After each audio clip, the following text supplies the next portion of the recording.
इस सन 2012 को मेरे पिताजी एक्सपायर हो गए दोस्तों, और पीछे छोड़कर गए तो ये आरसीएम बिजनेस।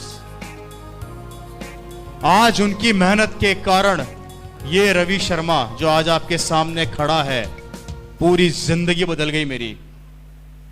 आज मेरी लाइफ स्टाइल बदल गई। मेरी कॉलोनी का सबसे बड़ा बंगला मेरा है। हेलो, मेरी कॉलोनी का सबसे बड़ा बंगला मेरा है आरसीएम के कारण। मेरी कॉलोनी की सबसे लंबी कार मेरे पास है आरसीएम के कारण। हेलो, महीने के 15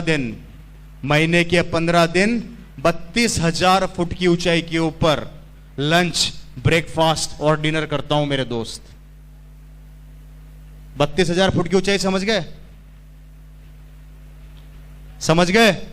ये जिंदगी इस बिजनेस ने मेरे पिताजी की मेहनत के कारण मेरे को दी। आज जब अपनी कॉलोनी से अपनी लंबी कार लेके निकलता हूं तो पड़ोस वाले अंकल अपने बेटे को थप्पड़ मार के बोलते हैं कि तूने जिंदगी में क्या किया, इस रवि को देख कितनी लंबी कार में घूम रहा है। तो पड़ोस वाला बेटा अपने पापा को बोलता है कि पिताजी थप्पड़ तो मार दी, बहुत अच्छी बात है। आज से लगभग 16 साल पहले इसके पापा आरसीएम बताने आए थे। जब समझ में नहीं आया था क्या, तब समझ में आ जाता तो आज मैं भी कार में घूम रहा होता। इस बात से यह समझाना चाहता हूं कि आज अगर आरसीएम समझ में आ गया तो भविष्य में आपका बेटा कार में घूमेगा। लेकिन अगर आज आरसीएम समझ में नहीं आया तो याद रखना, किसी की लंबी गाड़ी देखोगे और अपने बेटे को यही कहोगे कि तेरे पापा के पास भी आरसीएम आया था, तेरे पापा ने नहीं किया, उसके पापा ने कर लिया, आज उसकी जिंदगी बदल गई, वो लंबी कार में घूम रहा है। मेरे भाई, ये आज मेरी कॉलोनी के अंदर होता है। मेरी कॉलोनी का सबसे बड़ा बंगला मेरा है, सबसे लंबी गाड़ी मेरे पास है। जिंदगी बदल के रह गई। लेकिन आज पड़ोसी वही काम कर रहा है जो पिछले 16-17 साल पहले करता था। आज भी नौकरी पर जाता है और नौकरी से आता है। और हम 15 दिन काम करते हैं और 15 दिन आराम करते हैं। यह है आरसीएम बिजनेस की ताकत, जो आपकी जिंदगी को बदल के रख देती है मेरे दोस्त। बताइए, डिसीजन लेना चाहिए या नहीं लेना चाहिए? काम करना चाहिए या नहीं करना चाहिए? नहीं करोगे तो करोगे क्या? आप बता दो। आरसीएम नहीं करोगे तो क्या करोगे? जो कर रहे हो वही करोगे, राइट? और जो कर रहे हो उससे जिंदगी बदलती है तो मैं खुद कहता हूं आरसीएम मत करो। लेकिन अगर उससे जिंदगी नहीं बदलती है तो मैं कहता हूं कि आरसीएम कर लो। खोने के लिए कुछ नहीं है, पाने के लिए बहुत कुछ है। आपको करोड़ों रुपए नहीं लगाने, आपको अरबों रुपए नहीं लगाने, आपको कुछ भी नहीं लगाना, आपको डिसीजन बदलना है। मेरे दोस्तों, बचपन से हल्दी, धनिया, मिर्ची, तेल खाते आ रहे हैं। बचपन से हमने खरीदा, हमारे से पहले हमारे दादा ने खरीदा, उनके परदादा ने खरीदा। आज तक जो भी सामान खरीदते आ रहे हो, किसी न किसी को करोड़पति बनाते जा रहे हो। सही कह रहा हूं या गलत कह रहा हूं जी? कहां से लेके आते हो सामान? बाजार से। थोड़ी सी पिक्चर दिखाता हूं, थोड़ी सी ध्यान से देखिएगा। इसको आगे आ जाएगा एक बार, इसको आगे ले आइए। भैया, नींद तो नहीं आ रही है आप लोगों को? बात समझ में आ रही है कि नहीं आ रही मेरी? हेलो, आपको इसका थोड़ा सा मार्केटिंग प्लान समझाने की कोशिश कर रहा हूं, ध्यान से देखिएगा। बड़ी प्यारी चीज है। आप लोगों को यह बताया गया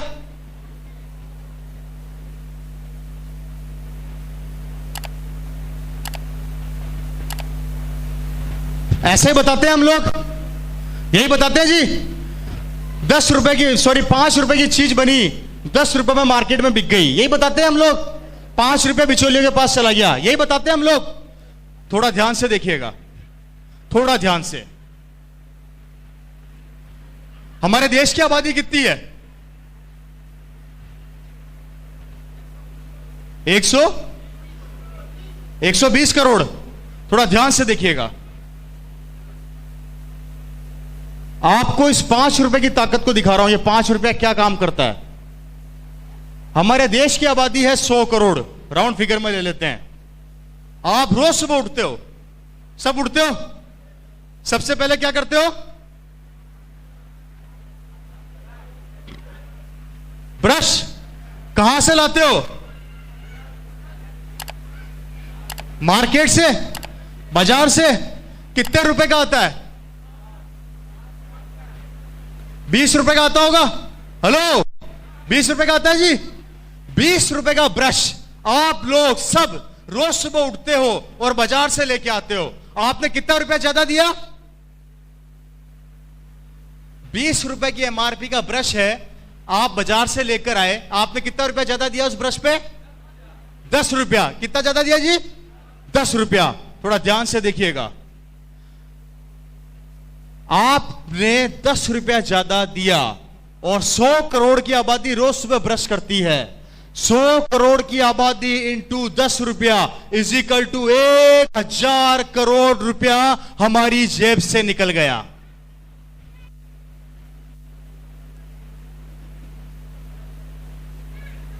कैसा लगा? आप ब्रश खरीदा है तो उसके ऊपर क्या लगाओगे? पेस्ट। पेस्ट कहां से लेके आते हो? बाजार से। 30 रुपए का पेस्ट आता है, 15 रुपया ज्यादा दिया और वही 100 करोड़ की आबादी ने फिर ब्रश किया। 15 रुपया इजिकल टू 1500 करोड़ रुपया हमारी जेब से फिर निकल गया। कैसा लगा भाई? बात समझ में आ रही है कि नींद आ रही है भाई? है जी? आ रही है ना? कितना रुपया निकला? अब नहाते भी होंगे, साबुन कहां से लाते हो? फिर बाजार से लेके आते हो। मेरी बात को ध्यान से समझना मेरे भाई, हम सुबह से शाम तक कम से कम हजारों प्रोडक्ट बाजार से लेकर आते हैं, जिसका नतीजा देखो क्या होने वाला है। 100 करोड़ की आबादी साबुन बाजार से लेके आती है। अगर 20 रुपए का साबुन आता है तो आपने फिर 10 रुपया ज्यादा दिया, इज इक्वल टू 1000 करोड़ रुपया। इससे आगे नहीं बताऊंगा। अगर सारे दिन की कैलकुलेशन बता दी तो पागल हो जाओगे। आप सिर्फ उठे, आपने ब्रश किया, उस पे पेस्ट लगाया और नहाए, हमारी जेब से पैसा निकला लगभग 3500 करोड़ रुपया। और ये 3500 करोड़ रुपया निकल के इन बिचौलियों की जेब में चला गया, जिसका नतीजा है ये लोग बड़े बड़े बंगलों में रहते हैं, बड़ी बड़ी गाड़ियों में घूमते हैं, इनके बच्चे बड़ी बड़ी स्कूलों में पढ़ते हैं, ये लोग विदेशों की यात्रा करते हैं। गरीबी क्या होती है इन्हें नहीं पता होता। इनके बच्चे बड़ी बड़ी स्कूलों में जाते हैं, ये जिस चीज पे हाथ रखते हैं इनकी हो जाती है। और आप और मैं जो इनको ये करोड़ों रुपया देते हैं, यहीं पे पड़े पड़े सड़ते रहते हैं, मरते रहते हैं, समझौता करते रहते हैं, लोगों के आगे गिड़गिड़ाते रहते हैं, भीख मांगते रहते हैं, रिक्वेस्ट करते रहते हैं, उधार मांगते रहते हैं, लोन मांगते रहते हैं और लोन चुकाते चुकाते एक दिन भगवान को प्यारे हो जाते हैं। यह है हमारे मार्केट का कड़वा सत्य, जिसे हम नहीं समझना चाहते। कैसा लगा?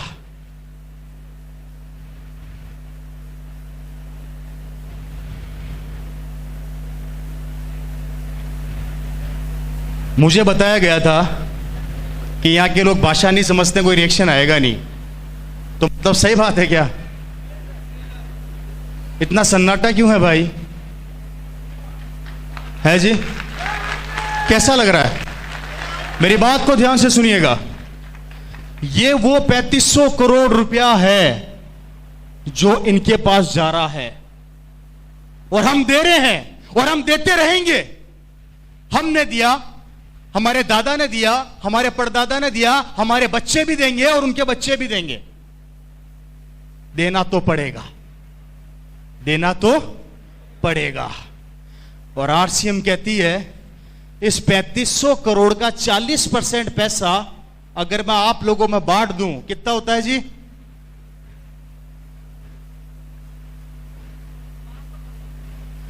राउंड फिगर में ले लेते हैं 1200 करोड़ रुपया।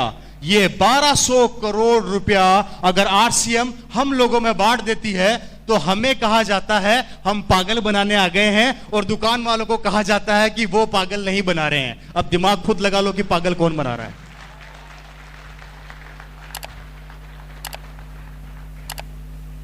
पैसा तो जाएगा, इस दुकान से नहीं खरीदोगे तो उस दुकान से खरीदोगे, पैसा तो देना पड़ेगा। और जब देना ही है तो आरसीएम क्यों ना दो मेरे भाई?